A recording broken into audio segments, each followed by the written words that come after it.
A winter's day on the river can, in the right conditions, be the choicest of places to angle.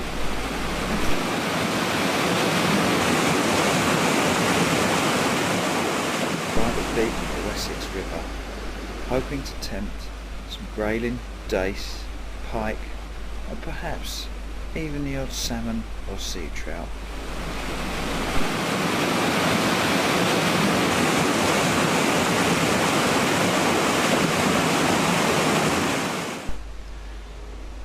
This looks a good swim for a grayling or two here, so let's hope they like some maggots.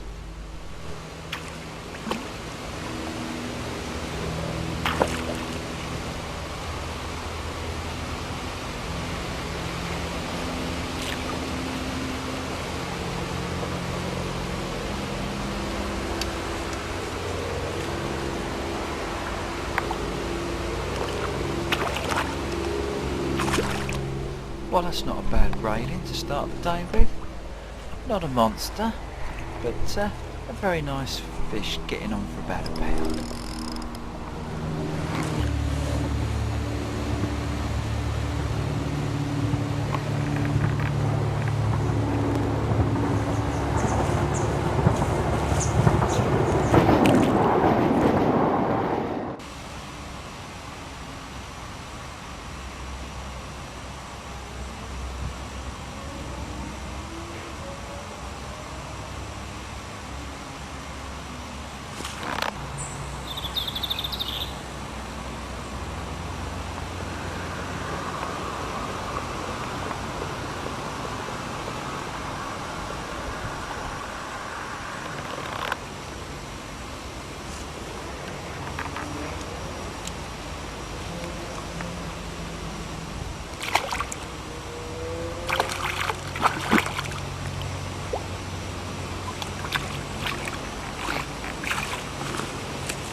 Well, the old red and white maggot combination seems to have done the trick again.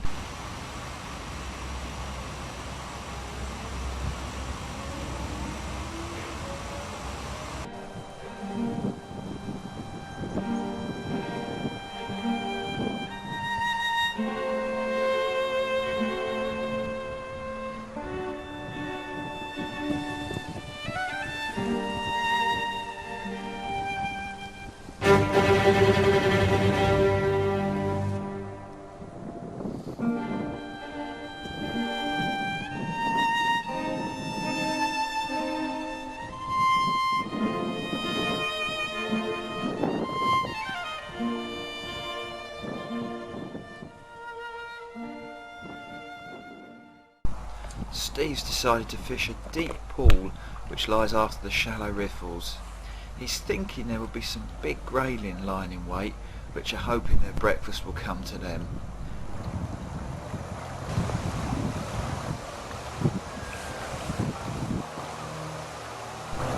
And, as ever, he has the bait dropper at the ready to introduce his maggots to the grayling.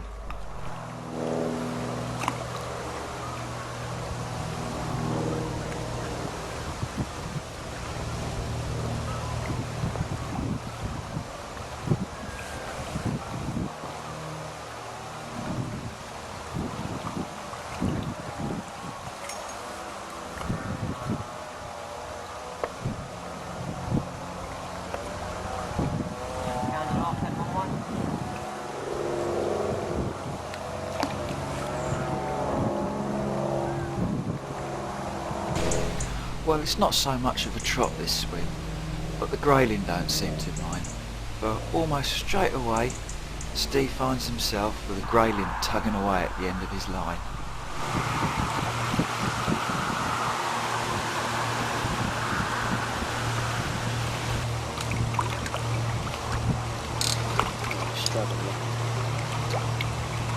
Come here, that is for you. Hey?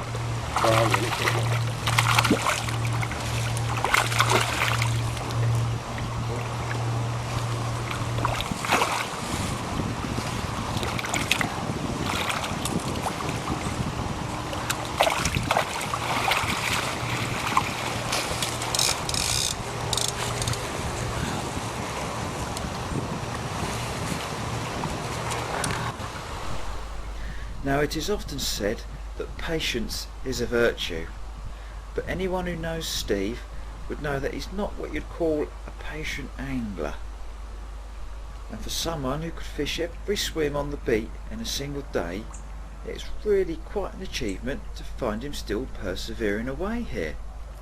So perhaps it's the anticipation rather than the patience that keeps the angler beside the water. Now Steve's obviously convinced that if he waits out here, he stands a very good chance of tricking a grayling over that magical 2 pound mark. He's just waiting for that moment when his loafer float disappears beneath the surface.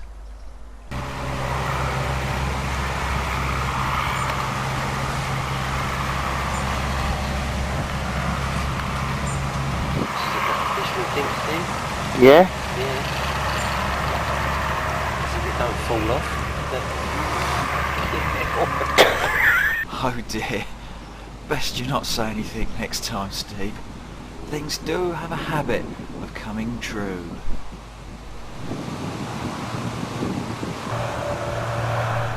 Undaunted by the loss of that good fish earlier, it looks as if Steve's determined not to be beaten, and I don't think he's going to be leaving until he's landed a fish here.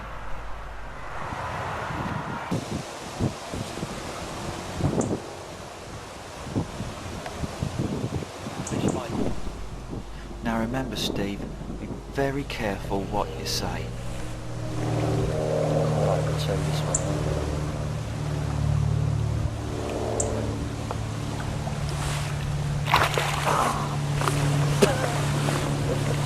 Well, at least it weren't deep.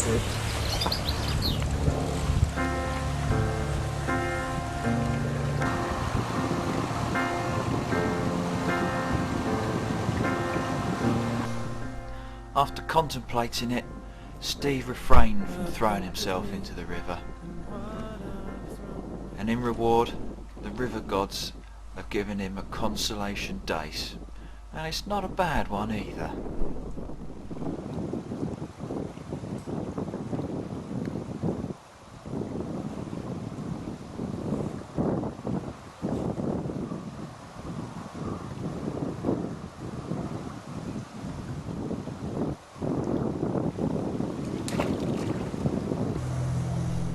With only a few hours of light left in the day, Steve decides he's in need of a rest from those getaway grayling.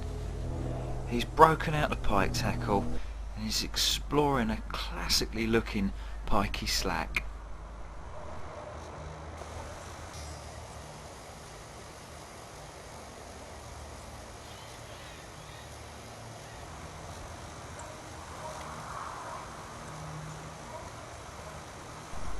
Despite Steve's best efforts, the pike obviously weren't interested today, but the Ocean Club was soon to return for an extended stay.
I told you you had to cast from here.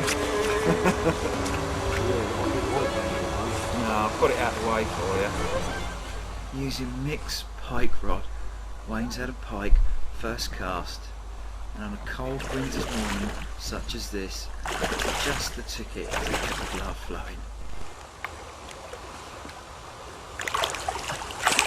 hooks it in. He's biting the net. He's going through. He's angry.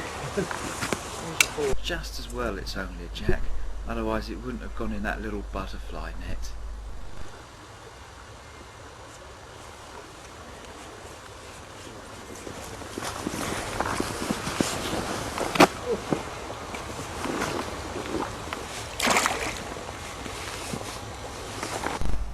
Having left the pike poacher behind, Mick's now free to wander on upstream and explore the river. He's found himself a rather perfectly looking pike swim with plenty of ambush spots, and he's now proceeding to let his float explore around the swim.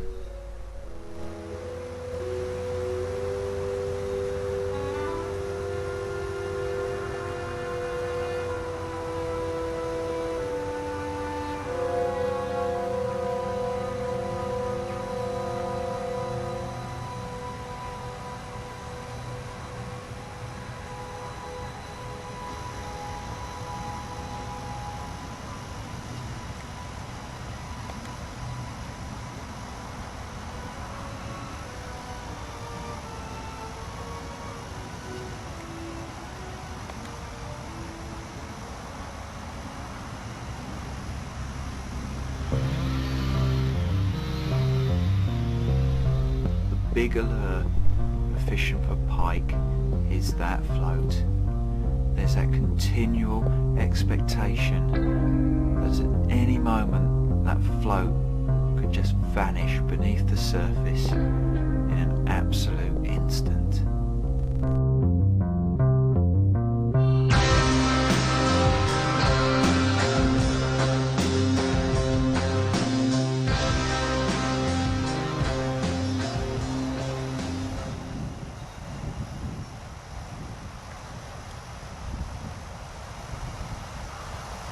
Might not be the size that you're after.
This is the difference between the successful pike angler and the also ran, is it, Wayne?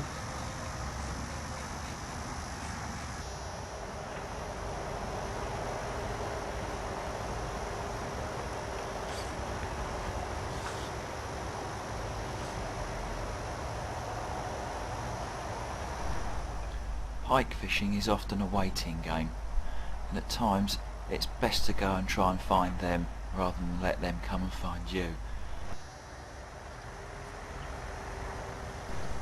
So Mick decides to try several other spots, working his bait around the swim before eventually returns back to the spot where he started.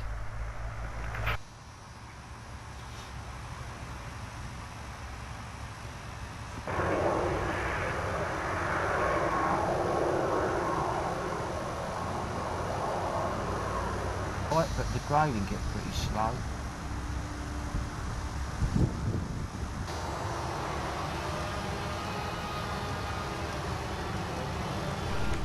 In an almost nonchalantly casual fashion, Mick's had a run and he's tightened down into another pike.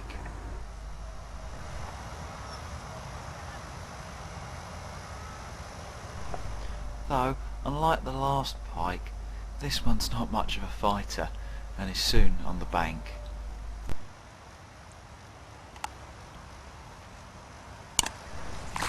With most of the day now gone, Mick's returned back to a favoured pike haunt, which also happens to be rather close to the tea making facilities.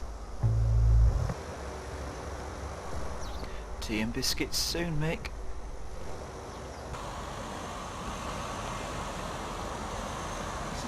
I reckon it's a salmon.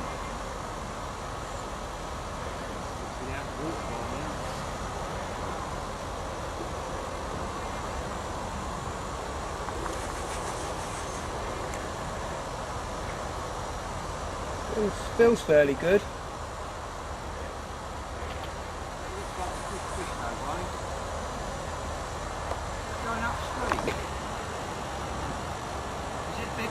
I don't think it's monster. Oh no, it's going. It's tried out running me. It's going to go in the weeds now.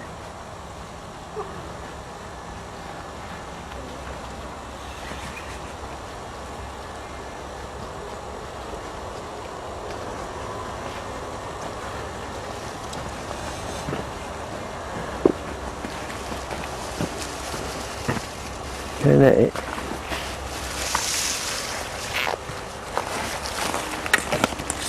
It's a monster. It's good. Yeah. Oh yeah, it's a good fish. I think it's 20. What do you reckon? 10 to 5. 10 to 5, is it?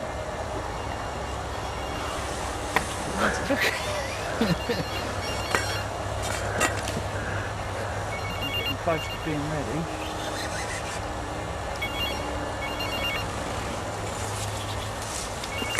This is a good fish, that looks wide across the back. Not jump. Take that phone off. Getting close to being ready. Oh yeah, that's a very good fish.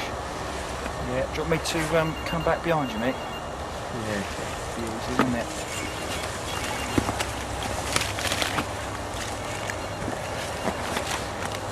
Okay.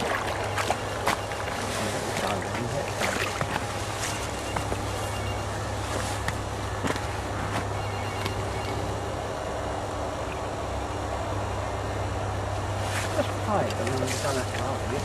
I've had it on for a while. Yeah, but no, does it? You get out in that wood, it's slippery underneath. Ready? Wait! Oh! Oh, we don't want to lose it.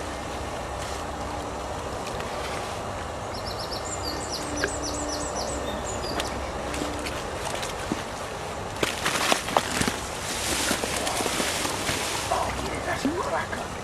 That is a beauty. Crikey. That's 30 pounds. Yeah.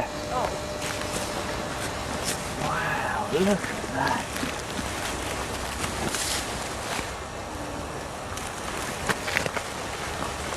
Doesn't get hurt, that was all. I'm looking at. Oh, look at that. Looking at the trace of perfection.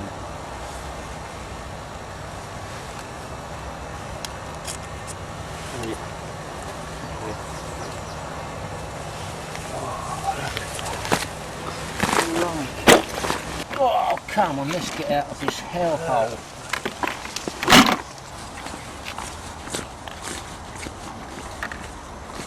Just the one. Yeah, one of them.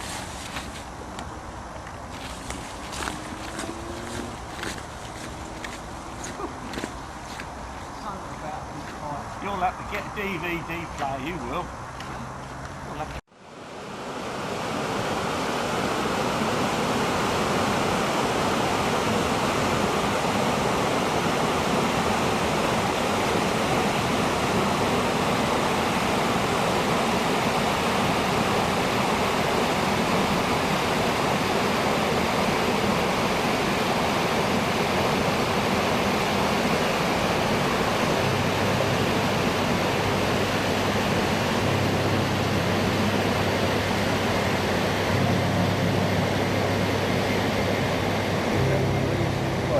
at that. There's ice in that bucket.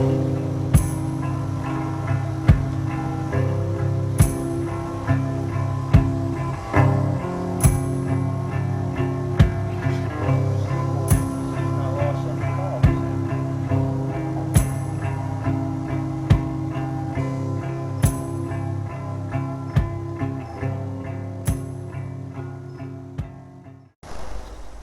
After more deliberations about one's pike angling career, Mick thinks it's about time he sets his grayling rod up before he goes for a wander off downstream.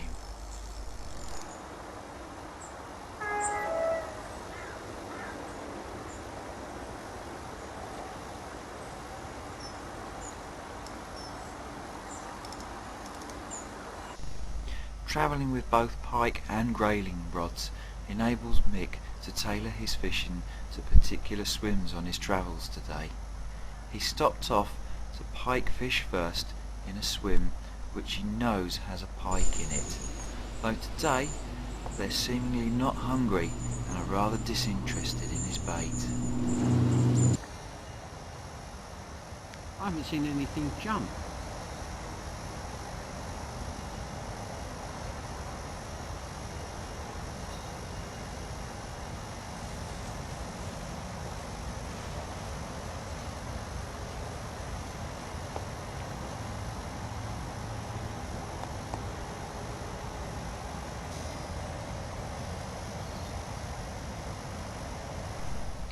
Dusk is often the time that a big pike will feed, and Mick is hoping that his last swim of the day might have such a large hungry pike in it.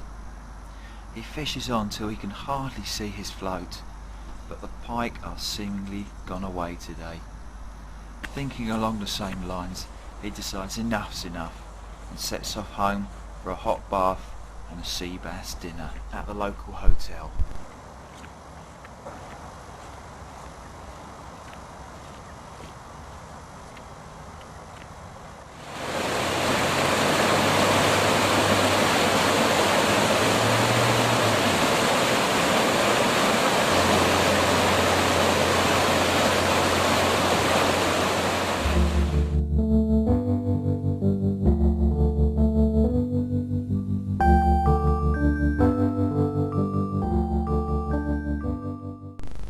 It's another morning, and here comes Steve.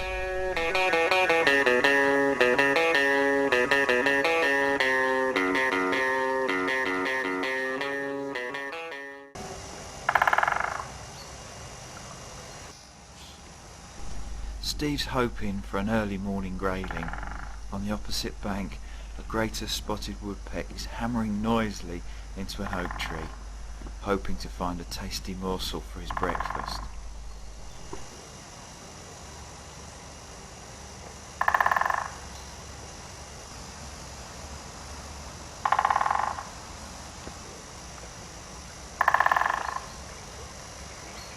And it's not long before Steve's playing his first fish of the day.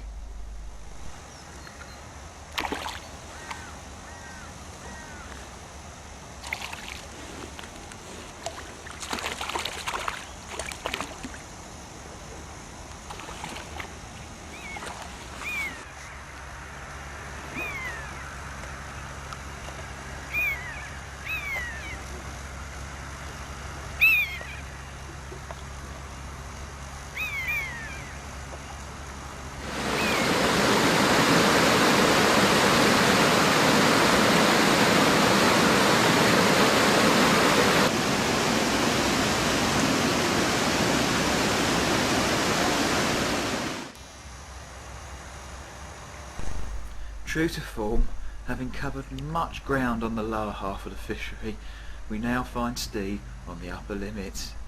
He's fishing a well-known swim to him, which is often a productive grayling spot.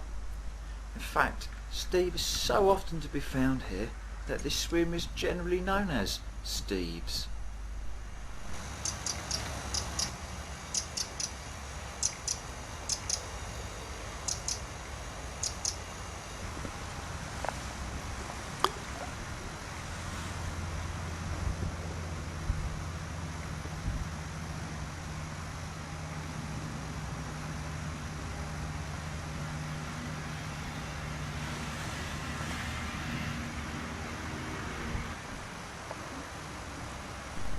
Steve works his float down the run, following the trail of maggots deposited by his bait dropper.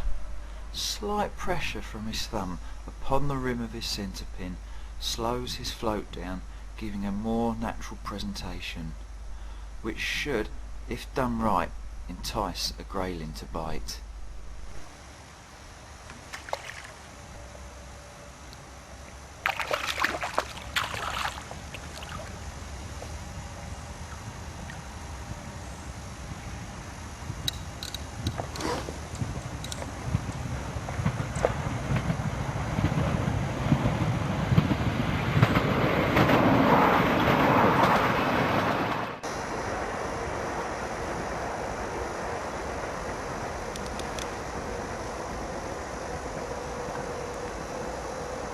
Just hanging there.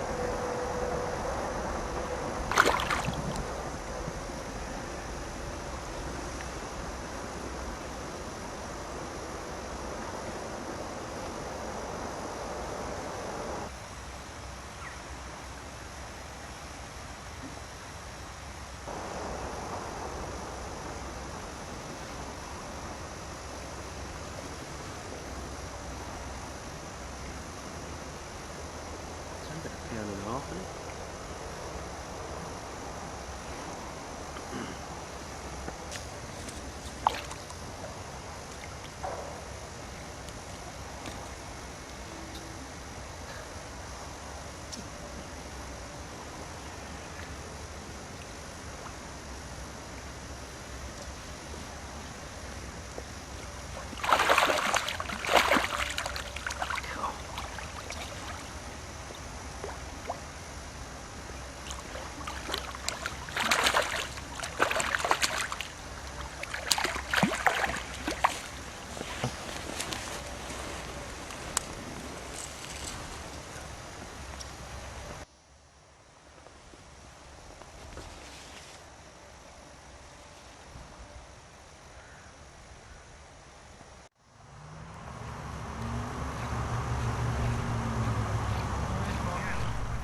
Mick's back on the Pike trail, and he's accompanied by his ghillie, who seems to be trying to catch butterflies with the landing net.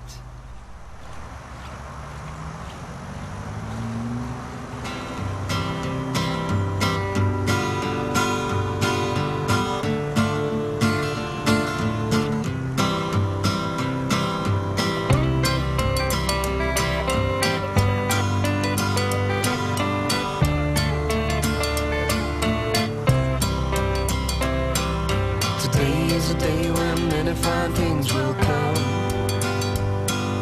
Today is just a memory tomorrow. I know that there's some bad things to come, but I'll forget them all until tomorrow.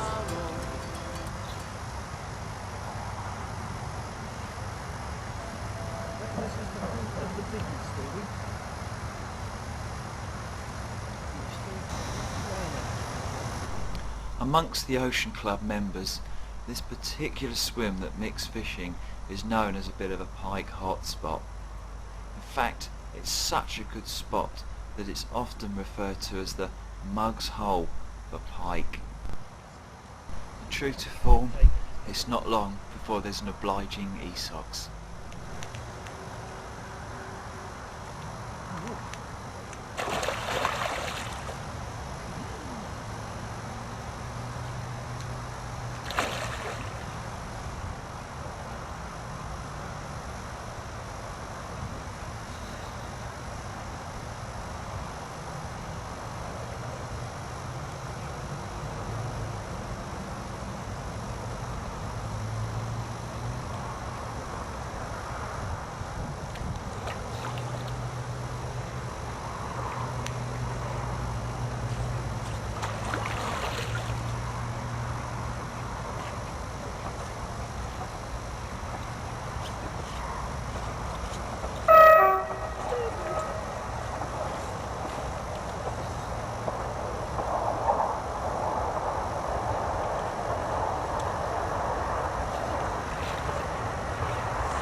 Not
only that, we discussed at the January.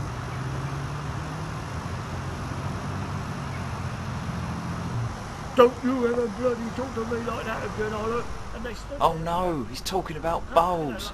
Quickly, cut to some scenic landscape sunset before people start switching over to another channel. I thought they were going to start thumping each other.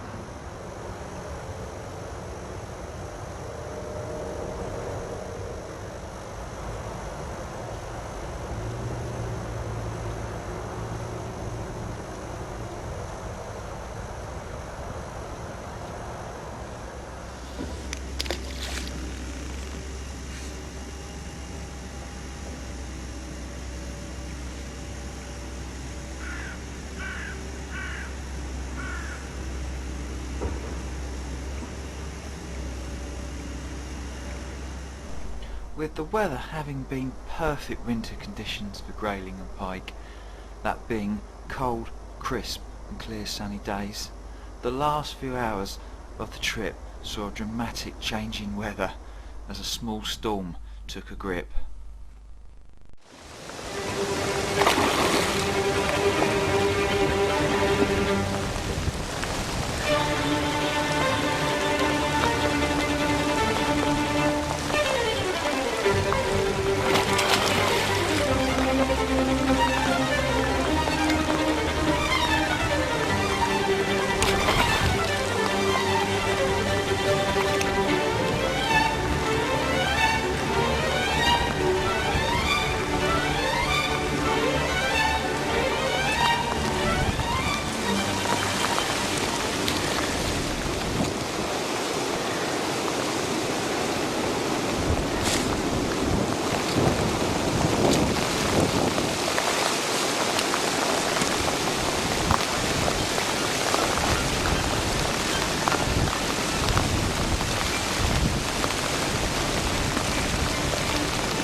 As is traditional with the Ocean Club, the day must end with a cup of tea.